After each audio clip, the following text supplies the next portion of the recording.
ছুটি শেষ হলেও ফিলিং স্টেশনে মিলছে না জ্বালানি তেল, দুর্ভোগে গ্রাহকরা। 1 ঘন্টা সিরিয়াল দিয়ে এই যে আসলাম এখন বলতেছে তেল মজুদ কোথায় মজুদ আছে তেল? তেল চাহিদা মতো তো পাচ্ছি না। সংকট নেই, অতিরিক্ত কেনায় পাম্পের তেল আগে শেষ হচ্ছে জানালেন মন্ত্রী। প্রতিদিন সেটা সবসময় যা দেওয়া সেটাই থাকে, কিন্তু গ্রাহক তার বেড়ে গেছে। সবাই তেলের তো লাইন থাকবে, পাবে না, তো স্বাভাবিক, এটা তো অস্বাভাবিক কিছু না। তো জ্বালানি সংকট মোকাবেলায় IMF এর সহায়তা চায় সরকার। এপ্রিলে ওয়াশিংটনে বৈঠক। বাংলাদেশের পাশে থাকার ঘোষণা সংস্থাটির। জুলাই সনদ ইস্যুতে মুখোমুখি সরকার ও বিরোধী দল, রাজনীতিতে বাড়ছে উত্তাপ। জুলাই যোদ্ধাদের দায়মুক্তির অধ্যাদেশ গ্রহণ করা হবে জানালেন স্বরাষ্ট্রমন্ত্রী। যারা নেতৃত্ব দিয়ে অংশগ্রহণ করেছে সেই বিষয়ে ইনডেমনিটি দেওয়ার একটা বিষয় অধ্যাদেশ আছে, যেমন এইগুলোকে আমরা গ্রহণ করব। ছুটির পর স্বাভাবিক ছন্দে দেশ, খুলেছে অফিস আদালত। জীবিকার তাগিদে রাজধানীতে কর্মজীবী মানুষ। ট্রেন, লঞ্চ আর বাস ছিল না ভোগান্তি। হত্যা দুর্নীতির 5 মামলায় 1/11 আলোচিত জেনারেল মাসুদ গ্রেফতার। রাখা হয়েছে ডিবির হেফাজতে। কিছুক্ষণ পর ব্রিফিং। ট্রাম্পের আলোচনার দাবিতে তেলের দাম কমলেও ইরানের পাল্টা জবাবে ফের ঊর্ধ্বমুখী। ব্যারেল প্রতি মূল্য আবারও $100 ছাড়িয়েছে। স্বাগত নিউজ 24 সংবাদের সঙ্গে আছি তাসনিমে জান্নাত অর্থী। রাজধানীর বিভিন্ন ফিলিং স্টেশনে তেলের সংকটে সকাল থেকে অনেক পাম্প বন্ধ রয়েছে। যেসব পাম্প খোলা আছে সেখানে তেল সরবরাহ পর্যাপ্ত হচ্ছে না। অন্যদিকে বিদ্যুৎ ও জ্বালানি মন্ত্রী বলছেন এখনো পর্যন্ত জ্বালানির সংকট নেই, কিন্তু মানুষ আতঙ্কে পাম্পগুলোতে হুমড়ি খেয়ে পড়ার কারণে জ্বালানির সংকট শুরু হয়েছে। রাজু মাহমুদের প্রতিবেদনে থাকছে বিস্তারিত। রাজধানীর পাম্পগুলোতে জ্বালানি তেলের রীতিমতো হাহাকার। মঙ্গলবার সকাল থেকেই ফিলিং স্টেশনগুলোতে দীর্ঘ সারি বেলা বাড়ার সাথে পাল্লা দিয়ে লম্বা হচ্ছে এ লাইন। তবে মিলছে না কাঙ্ক্ষিত সেই জ্বালানি। ডিপো থেকে তেল আসার কোনো সুনির্দিষ্ট সময় বলতে পারছে না কর্তৃপক্ষ। একের পর এক পাম্পে ঘুরছে মানুষ, কিন্তু অধিকাংশ জায়গায় ঝুলছে তেল নেই লেখা সাইনবোর্ড। তেল চাইছি 700 টাকা, 600 টাকা পাইছি। আমি প্রায় 5টা পাম্প ঘুরে তারপরে এই জায়গায় এসে তেল নিচ্ছি। 1 ঘন্টা সিরিয়াল দিয়ে এই যে আসলাম এখন বলতেছে তেল মজুদ কোথায় মজুদ আছে তেল? তেল নিতে আসা ক্রেতাদের অভিযোগ, পাম্প মালিকদের একটি সিন্ডিকেটের কারণেই এই সংকট তৈরি হয়েছে। পাম্পওয়ালাদের আমরা জিজ্ঞাসা করি যে আপনারা তেল দিচ্ছেন না কেন পর্যাপ্ত পরিমাণ, বলতেছে ডিপো থেকে তাদের দেয় না। তাইলে এটা একটা সিন্ডিকেট। অনেকের প্রয়োজন হলেও আসলে পাচ্ছি না। আবার ঢাকার বাইরের যে ফুয়েল স্টেশনগুলো আছে ওখানেও আসলে অ্যাভেলেবল তেল পাওয়া যাবে তার গ্যারান্টি নাই। অন্যদিকে বিদ্যুৎ ও জ্বালানি মন্ত্রী জানান দেশে এখনো তেলের সংকট নেই, তবে প্রয়োজনের তুলনায় মানুষ বেশি তেল মজুত করছে। এই কারণে কয়েকটি পাম্প বন্ধ করতে বাধ্য হয়েছে। আমরা তো একটা প্রসেসের পেট্রোল পাম্প চলে, আমরা যেভাবে তেল দেশে দেয় সেই নিয়মের এখন ভেঙে পড়ছে। সেই নিয়মটা যে এত ভিড়, এত তেল পেট্রোল পাম্পে যা দেওয়া হয় প্রতিদিন, সেটা সবসময় যা দেওয়া সেটাই থাকে, কিন্তু গ্রাহক তার বেড়ে গেছে। সবাই তেলের তো লাইন থাকবে, পাবে না, তো স্বাভাবিক। এটা মানুষ যাতে বেশি তেল মজুদ না করে সে আহ্বান জানিয়েছেন তিনি। এছাড়া এখন পর্যন্ত তেলে দাম বাড়ানোর বিষয়ে সরকারের কোনো পরিকল্পনা নেই বলেও জানান তিনি। আমার মনে হয় যে এখনো কোনো অসুবিধা নাই, কিন্তু মানুষকে বুঝতে হবে অকারণে মজুদ করার কোনো প্রয়োজন তো নাই। পরিস্থিতি দ্রুত স্বাভাবিক না হলে বিরূপ প্রভাব পড়তে পারে রাজধানীর গণপরিবহন ব্যবস্থায়। রাজু মাহমুদ, নিউজ 24, ঢাকা।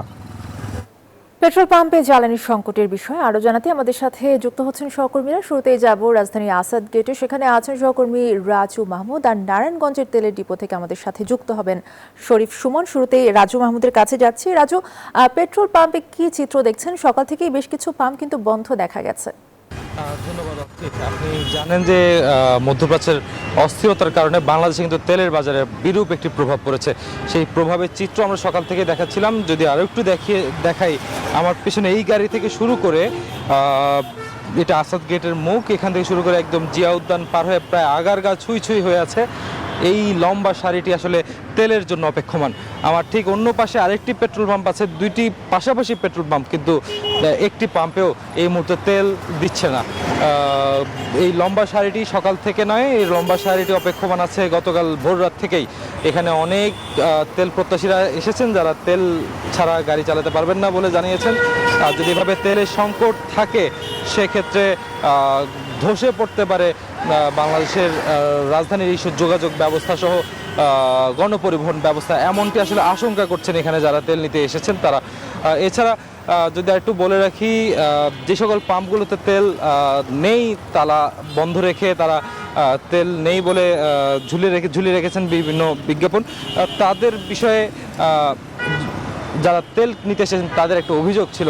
তারা বলছেন যে আসলে সিন্ডিকেটের প্রভাব থাকতে পারে, সিন্ডিকেটের প্রভাবের কারণেই এই তেলের সংকট তৈরি হয়েছে। সব কিছু মিলে রাজধানীর প্রত্যেকটি পেট্রোল পাম্পের চিত্র প্রায় একই রকম। আমরা এখন আসলে চলে যেতে চাচ্ছি নারায়ণগঞ্জ, সেখানে আমাদের সহকর্মী সুমন আছেন, আমরা তার কাছে জানবো নারায়ণগঞ্জের পরিস্থিতি।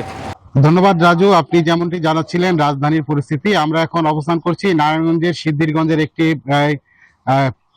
পেট্রোলের তেলের ডিপোতে, যেটা মেঘনা পেট্রোলিয়াম লিমিটেডের তেলের ডিপো। এখানে কিন্তু এই ডিপোতে কিন্তু প্রায় আপনাদেরকে আমরা দেখাতে চাই, এই ডিপোতে প্রায় 12-13টি যেটা ডিপো রয়েছে যেখানে আসলে তেলের মজুদ থাকে। আমরা কথা বলার চেষ্টা করেছিলাম এই ডিপোর যে ইনচার্জ, উনি জানিয়েছেন যে উনাকে আসলে ঢাকা থেকে নির্দেশনা দেওয়া হয়েছে প্রধান কার্যালয় থেকে। আসলে এই বিষয়টা যে ডিপোর মজুদের পরিমাণটা তারা আসলে জানাতে চাচ্ছেন না, যদিও এখানে কিন্তু গতকালকে থেকে তেলের যেই ট্যাঙ্ক লরির মাধ্যমে বিভিন্ন পেট্রোল পাম্প এবং ফিলিং স্টেশন সহ বিভিন্ন যেসব কোম্পানি রয়েছে যাদের তেলের প্রয়োজন হয়েছে তাদেরকে কিন্তু এই পেট্রোল এবং ডিজেল অকটেন সহ তারা সরবরাহ করছেন। আপনারা দেখতে পাচ্ছেন এখানে কিন্তু অকটেন গুলোর রয়েছে। ইতিমধ্যে কিন্তু আমরা দেখেছি একটি চার্টটা নিয়ে দেওয়া আছে, যেই চার্টে কিন্তু 118 জন ফিলিং স্টেশন এবং 14টি কনজিউমার প্রতিষ্ঠান তারা তেল পাচ্ছেন এবং প্রতিদিনই তারা এই চার্ট টানিয়ে দেবেন বলে আমাদেরকে জানিয়েছেন। তো নারায়ণগঞ্জের ডিপো থেকে আমার কাছে ছিল এই সর্বশেষ, ফিরে যাচ্ছি স্টুডিওতে অর্পির কাছে। ধন্যবাদ আপনাদের দুজনকেই। আমাদের সাথে যুক্ত হয়েছিলেন আমাদের সহকর্মীরা।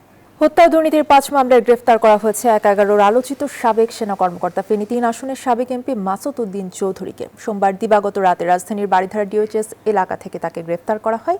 এ বিষয়ে ডিএমপি মিডিয়া সেন্টারে ব্রিফ করছে পুলিশ, আর সরাসরি যুক্ত হচ্ছে সেখানে।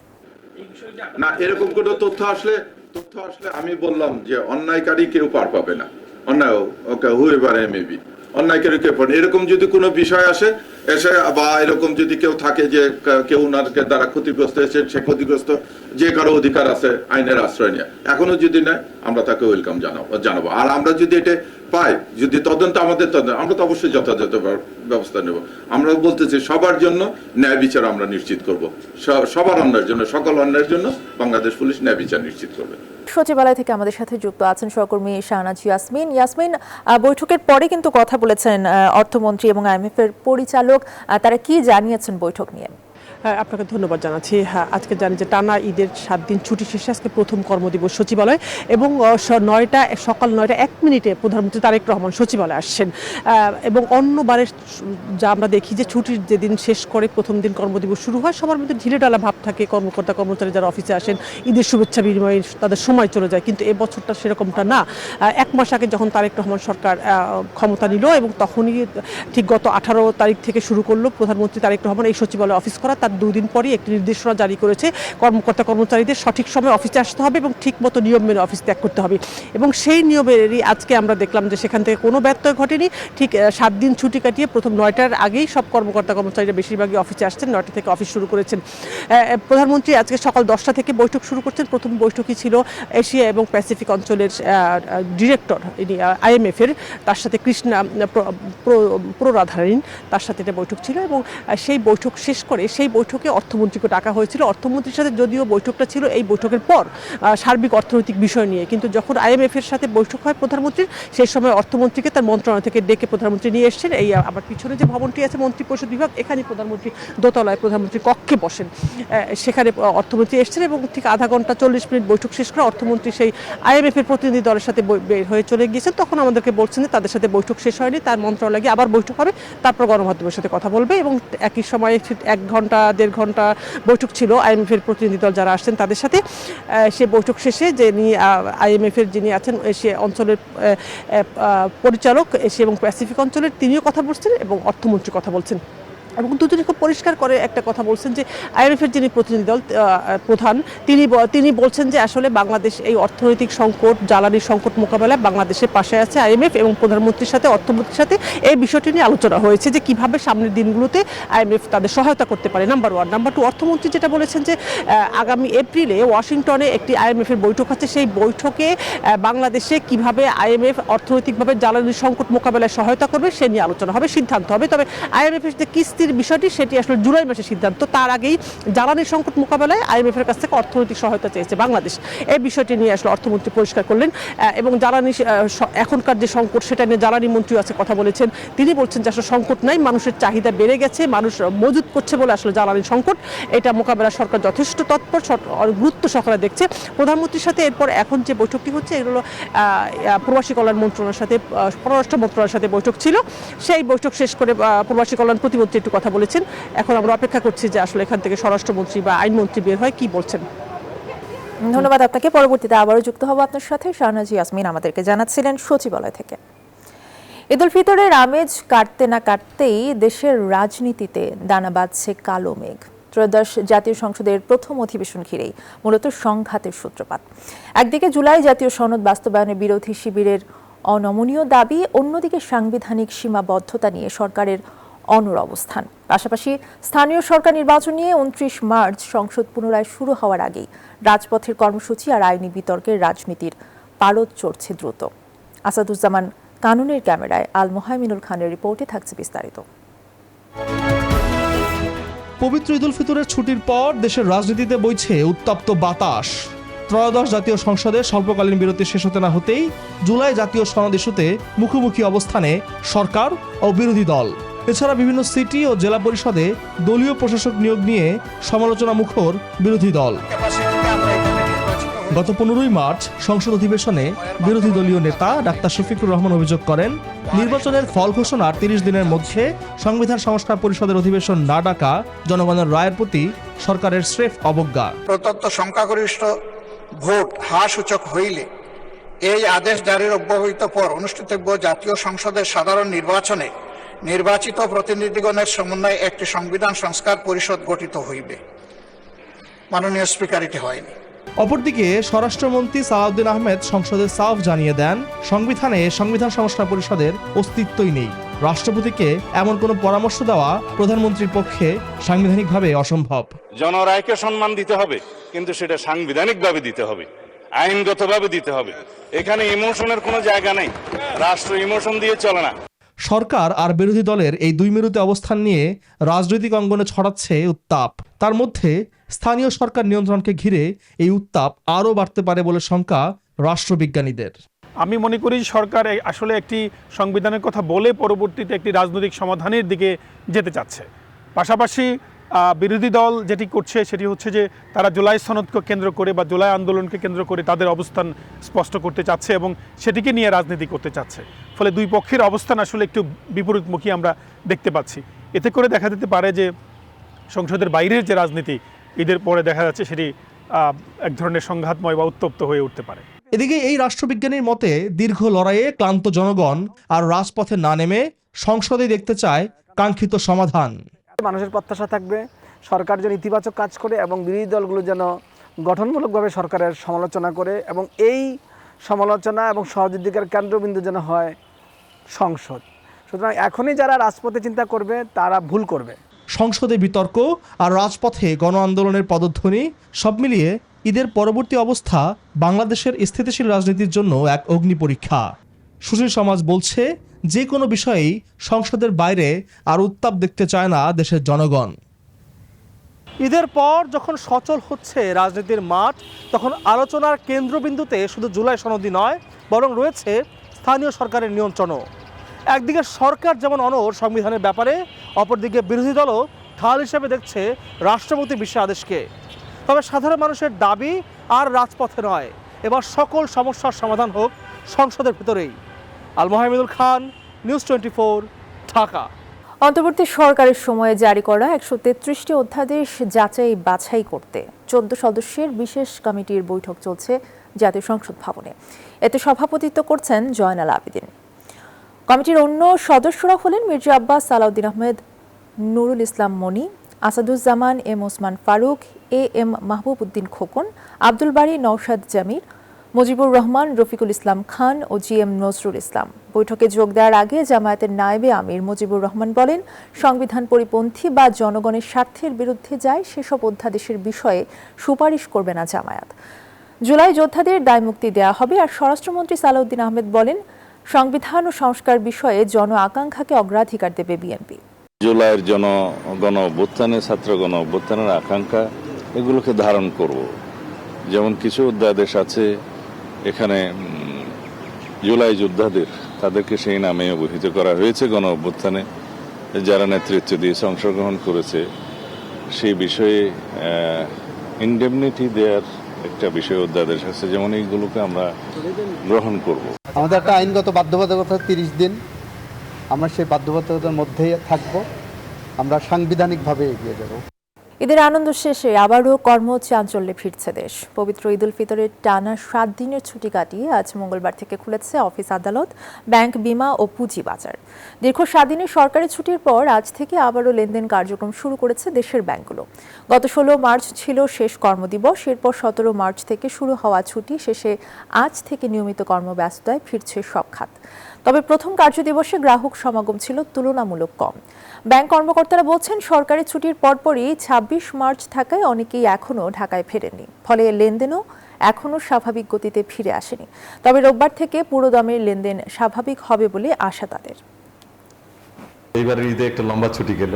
সেই ছুটিতে আমরা অধিকাংশ ব্যাংকাররা দেশের প্রত্যন্ত অঞ্চল থেকে যারা এই রাজধানীতে বা বিভিন্ন জায়গায় জব করেন, তারা নিজেদের পরিবারের সাথে তাদের সময় কাটিয়েছেন।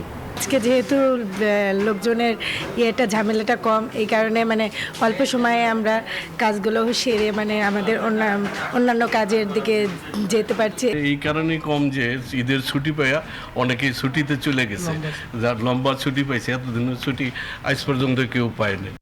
ছুটি শেষে আবারও চিরচেনা রূপে ফিরেছে ঢাকা। ঈদের টানা 7 দিনের ছুটি শেষে আজ থেকে খুলল অফিস, আদালত ও ব্যাংক, বিমা। তাই জীবিকার তাগিদে রাজধানীতে ফিরছে কর্মজীবী মানুষ।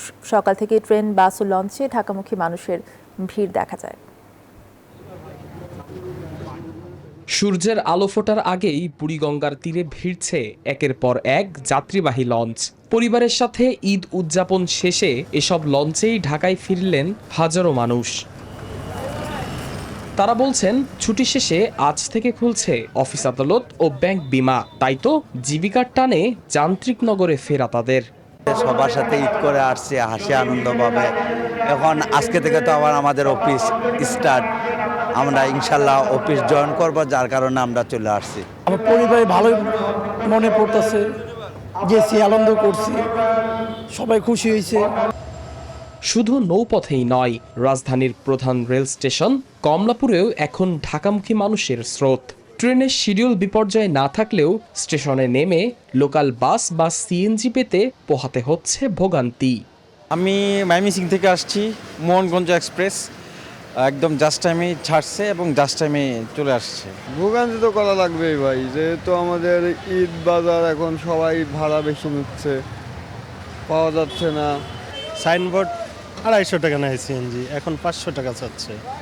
তবে সায়দাবাদ বাস টার্মিনালে অতিরিক্ত যাত্রীর চাপ দেখা যায়নি। ঈদের টানা 7 দিনের ছুটি শেষে রাজধানী ফিরছে তার চিরচেনা রূপে। সাদমান রাফিদ, নিউজ 24, ঢাকা। অনিয়ম বন্ধে আজ থেকে বিভিন্ন হাসপাতাল ও ক্লিনিকে অভিযান পরিচালনা করা হবে, জানিয়েছেন স্বাস্থ্যমন্ত্রী সরদার মোহাম্মদ সাখাওয়াত হোসেন বকুল।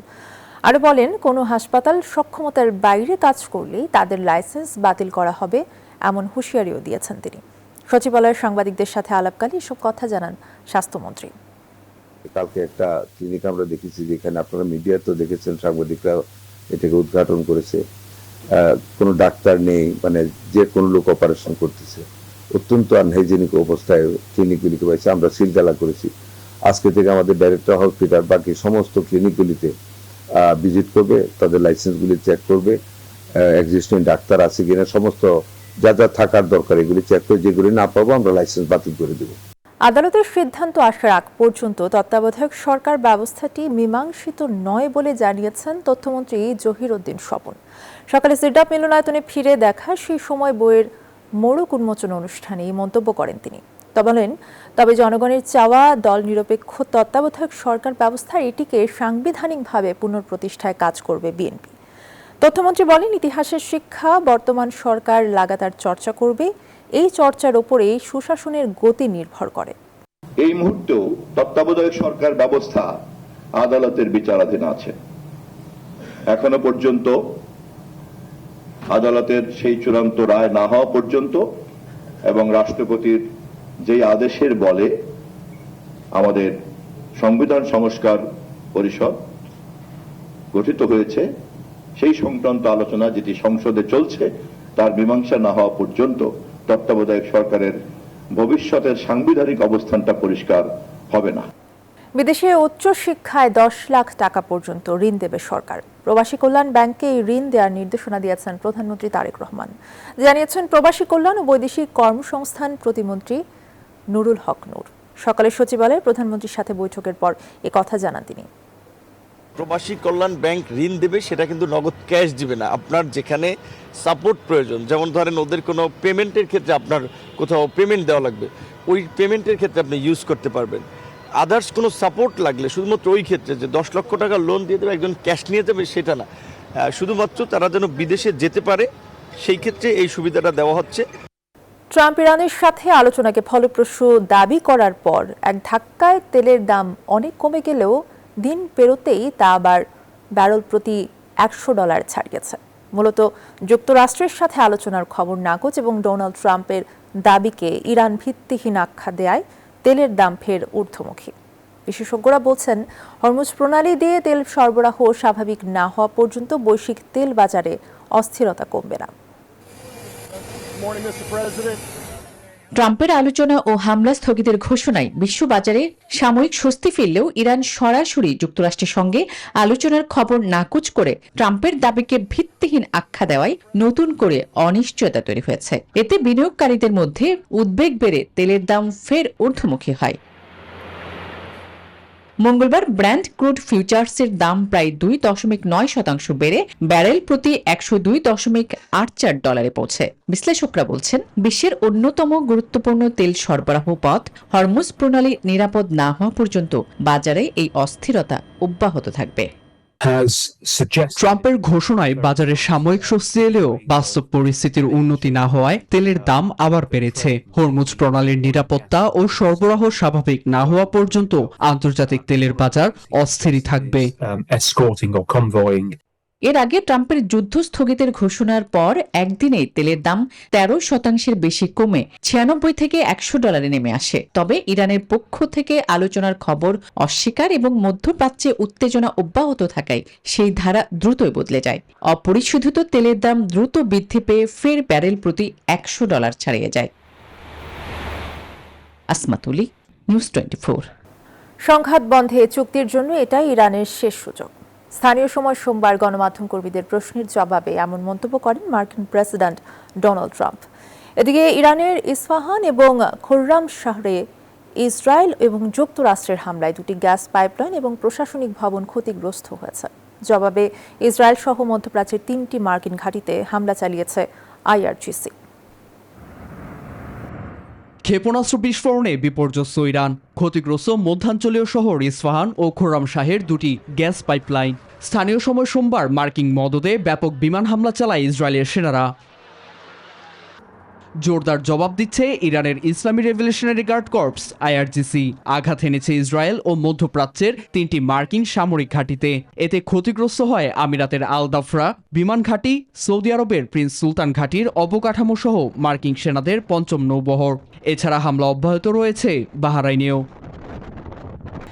ব্যয়বহুল সংঘাতের মধ্যেই সুর নরম যুক্তরাষ্ট্রের। মার্কিন প্রেসিডেন্ট ডোনাল্ড ট্রাম্প গণমাধ্যম কর্মীদের জানান, ওয়াশিংটন ও তেহরানের মধ্যে চুক্তির সম্ভাবনা রয়েছে, আর এটাই যুদ্ধ বন্ধে শেষ সুযোগ। ইরানের সঙ্গে ভালো আলোচনা হয়েছে। এবার চুক্তি না হলে ক্ষেপণাস্ত্র হামলা অব্যাহত থাকবে। তাদের শীর্ষ নেতৃত্ব ধ্বংস ও হরমুজ প্রণালী নিরাপদ রাখাই মূল লক্ষ্য। ইরানের পররাষ্ট্র মন্ত্রণালয়ের এক শীর্ষ কর্মকর্তা জানান, যুক্তরাষ্ট্রের কিছু বিষয় মধ্যস্থতাকারীদের মাধ্যমে তাদের হাতে পৌঁছেছে, যা পর্যালোচনা চলছে। একে সম্ভাব্য আলোচনার প্রাক পর্যায় হিসেবে দেখা হচ্ছে, যদিও আগ্রাসনের জবাব কঠোরভাবেই দেয়ার হুঁশিয়ারি দিয়েছেন সশস্ত্র বাহিনীর মুখপাত্র।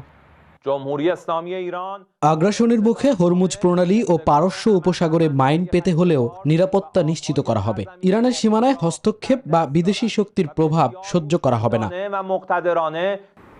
এদিকে যুক্তরাজ্য হাউস অব কমন্সে ঘোষণা করেছে HMS ড্রাগন ডেস্ট্রয়ার মধ্যপ্রাচ্যে কার্যক্রম শুরু করেছে। ব্রিটিশ সেনারা কুয়েত, বাহরাইন ও সাইপ্রাসে মোবাইল লঞ্চার ও প্রতিরক্ষা ব্যবস্থায় অংশ নিয়েছে।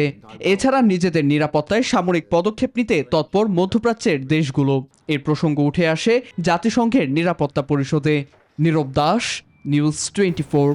এই ছিল নিউজ 24 সংবাদে এতক্ষণ সাথে থাকায় ধন্যবাদ সবাইকে।